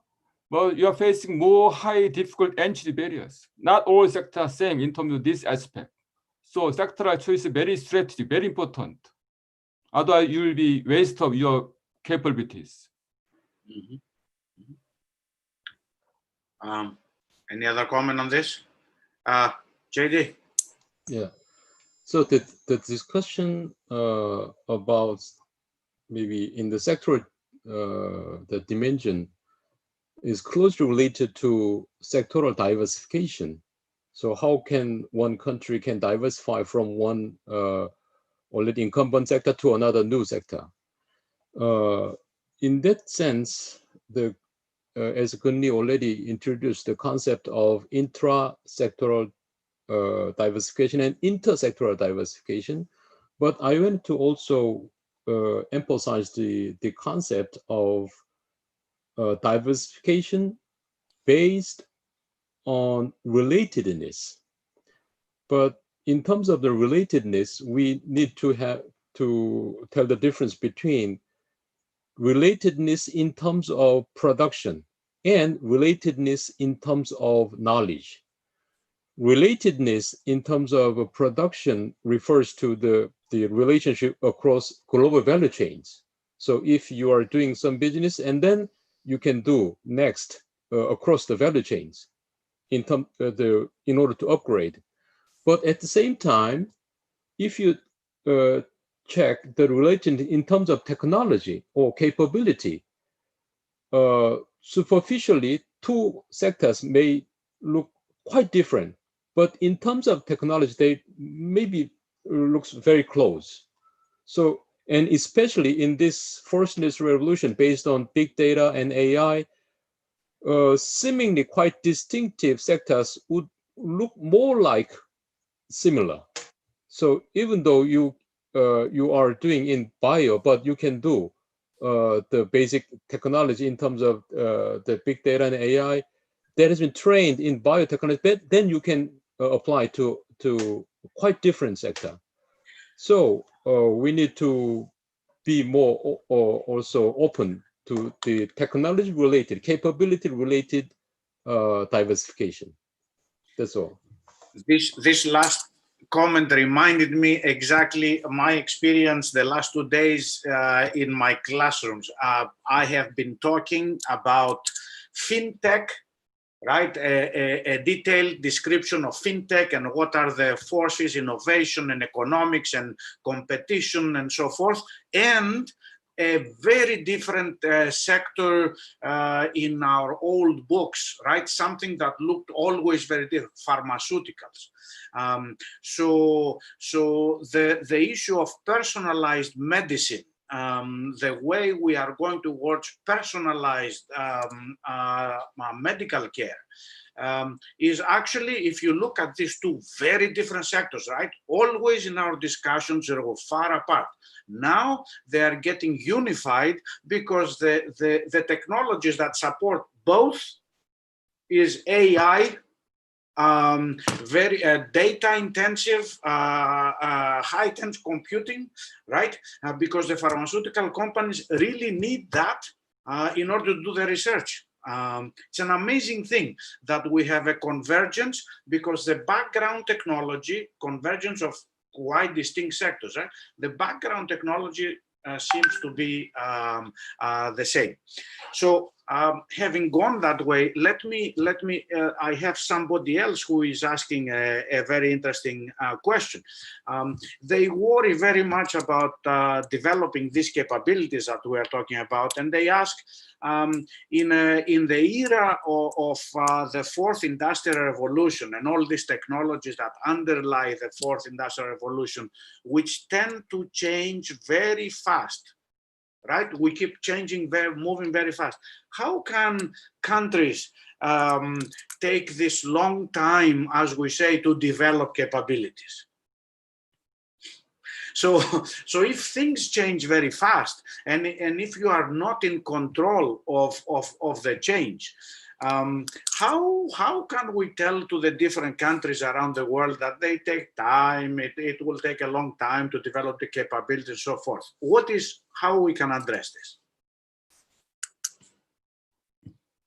To the whole panel. So don't waste your money to hardcore innovation. Just pick up some of them, do your own business model innovation.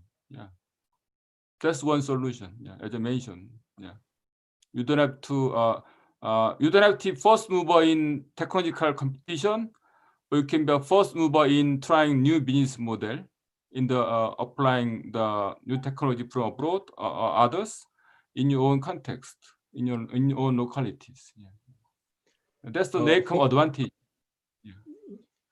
Yeah, for that question, I think our discussant Alexander has better answer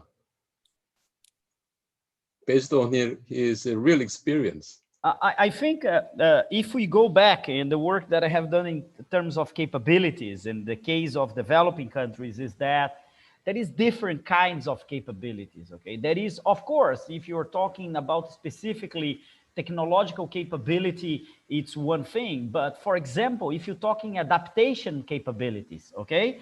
And we are talking about, Professor Kunle just mentioned about focus on incremental innovation, okay? Even to have incremental innovation, you need to have at least a minimum level of adaptation to your product to enter your market.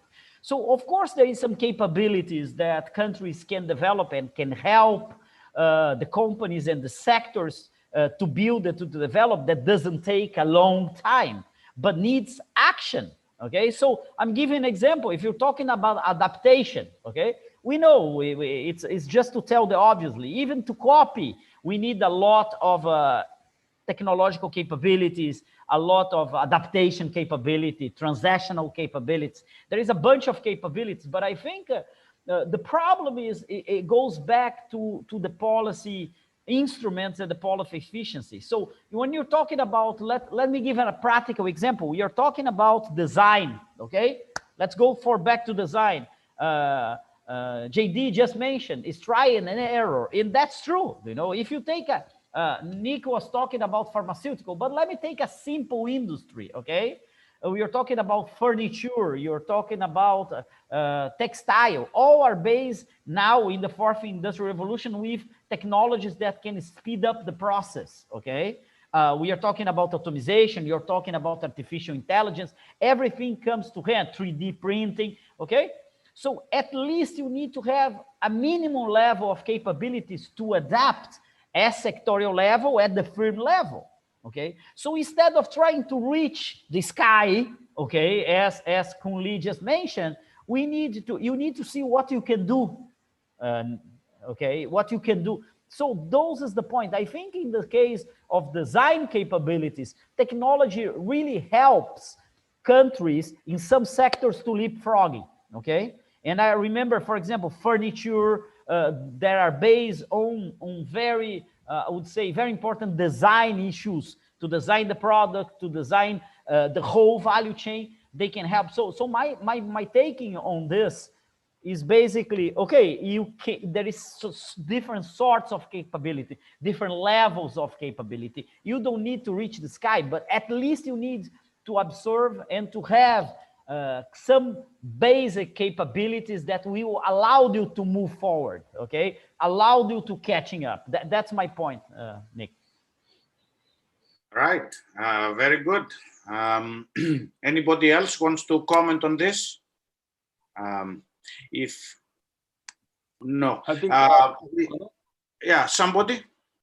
Yeah. I think another alternative is to look for some potential in your own country's resource-based industries. Like, as I mentioned, the case of Indonesia, there's fishing, but Brazil or Chile, we have a very strong resource advantage in some like some vegetables or fish farming, or some in the case of Malaysia, the oil farming and bio oils. So those are the country specific resources. If you combine that with some new technology, then you have more strong advantages compared to following high-tech trend in IT or some the fancy areas. So that way you can build your own territory-based advantages and combine it with your some level of technology or some business model innovation. Then you can make some commercial success. We have to make commercial success. That's the ultimate criteria. So, JD. sorry, just one comment.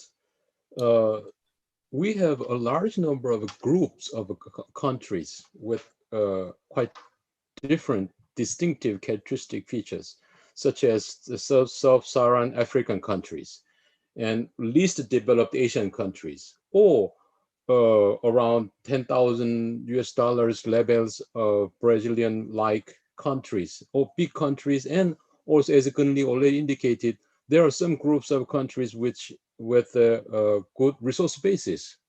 So it means our discussion, especially for the practical policy implementation, should be customized to each group, and depending on the level of development. So this might be one idea pops up to my mind, that in the last workshop, we are going to have a policy discussion, and then at the time, why don't we have the policy discussion customized to a group of countries, such as depending on the level of development. That's my suggestion. Yeah, that's pretty good. And we are reaching close to the end, but there is another question that I have in front of me for a while here. This is from Professor Alves Cherubini, Andre from FGV in Sao Paulo. He is asking, he wants to understand the existing, to what extent implementation capabilities serve as a basis that enable technological and operational innovation. That's the first part of the question. And to what extent operational capabilities hinder innovation later on. That is when you develop operational capabilities and you have your routines, whether these actually hinder innovation to some extent. I think it is related to what we asked before about the speed of innovation, right? But maybe we want to say something about this, the relationship between different kinds of capabilities. Slavo? Lead territory. I think John Dong's lead territory. Yeah. Other questions. So I introduced the concept of implementation and versus design capability. But if we take another well-known concept from Insu Kim, from production capability, investment capability, and innovation capability, he argues that countries go up the ladder from production, investment, and innovation capability, but it's not an easy, continuous, autonomous process. If quite often, if you are too much successful in production capability, for example, and if you are well trained and then too much customized in building the plant to produce something, then it might be very difficult to think differently. So that's the way why we can see quite often the traps in most developing countries. That's my short question. I think this is the essence of the question. Maybe Kuhn can tell us something. Kuhn, you have a comment? No. Slavo, maybe. Okay, Slavo? Well, what John Dong is suggesting us is even more demanding. On the management level, there is the notion of the company level of ambidexterity. You take care about the steady state innovation, but then you also watching what are the new trends. So you kind of have a degree of slack in the system. So the idea here that the same would apply on the country level, which poor policymaker, we put him even more into even more difficult position. So my final comment would be, I think that what underline our discussion today is maybe a mistaken belief that there is some enlightened policymaker. Instead of that, I think we have to understand that policy and the catching up is not done only by government. There are regions, there are individual companies, there are industrial associations, chambers of commerce. And in this context, in a broader context, government can be facilitator, not always like my colleague Mariana Mazzucato would say, oh, state-driven mission. Well, fine. In some cases that is possible. In others, not. In some other cases, state would do the best just to keep away, not interfering to the activities of potential agents of modernization. So I think we have to go thinking about the policy in a much broader term rather than being focused only on kind of some imagined enlightened policymaker in the government. Very good. I think we are reaching the end. Perhaps I will ask the different members of the panel to give us a final comment and close this meeting. Slavo, was this your final, or you want to do more? I think I've talked too much, so this was my final. And Randolph can substitute me because he is here. So he finally did his examination. So. Okay, if he has... Me too, I talked too much. Okay, let's go to Kuhn. Kuhn, do you have any last comment? No, Jan, you want to say something? I think Jan raised a hand. Right? Right, Jan, I did see you. Sorry. I would just like to say that the way the discussion is going, capabilities seems to be associated very much with, manufacturing. And of course, this was how the concept originally emerged and so on. But I think for development, capabilities are really about exploring opportunities and being able to exploit them and develop them. And So especially for poorer countries, Sub-Saharan Africa, for example, I mean, it's not capabilities of implementation in the traditional sense, but it is the ability to build on the implementation of new technology to do new things. And for example, in new energy technologies or new digital technologies, or combining them, this opens up a whole lot of opportunities. And for this, I mean, it's not only a question of production or implementation opportunities and so on, capabilities, but it's also a question of what Mos Abramovich and we call social capabilities. I mean, the kind of broader social features having to do with skills, having to do with social organization, which very much influences whether such new entrepreneurial ventures based on new technologies will succeed or not. Very good. We should not forget that. Okay, who else has a final comment? Vitaly? Thanks.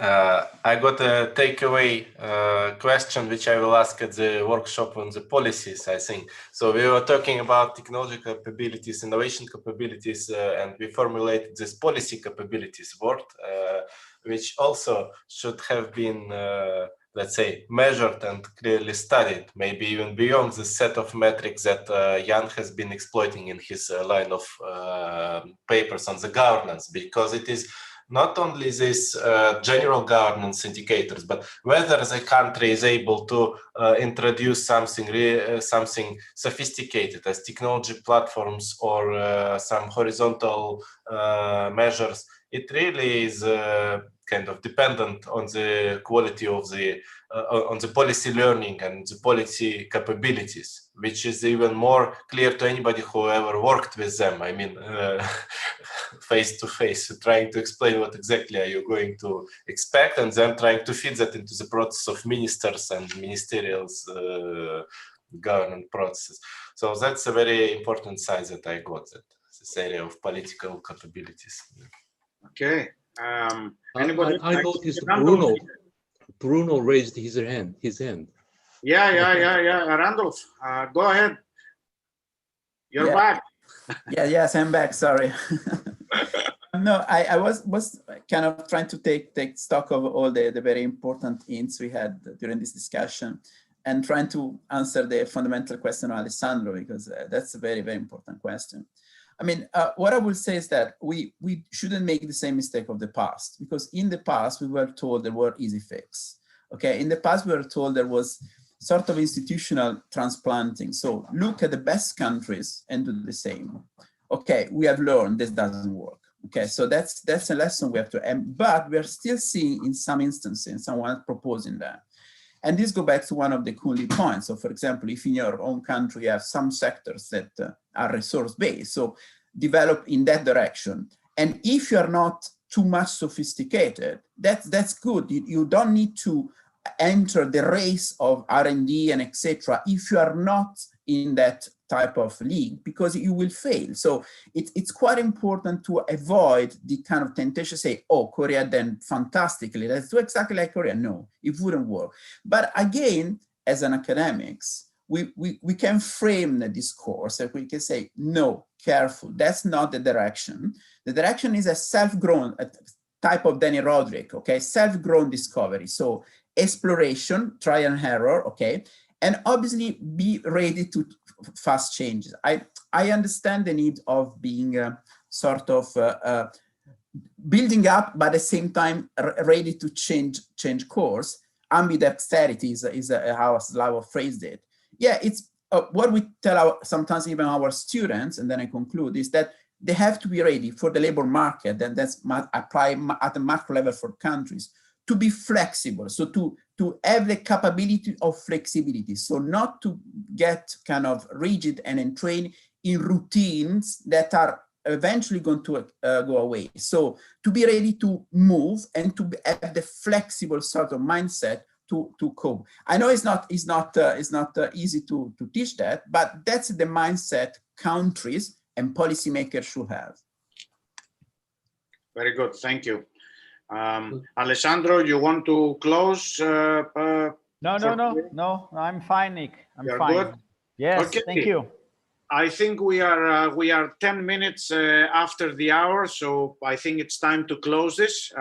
This is just the first workshop out of 5. I want to invite everybody to follow all 5 workshops. We will have different aspects of this.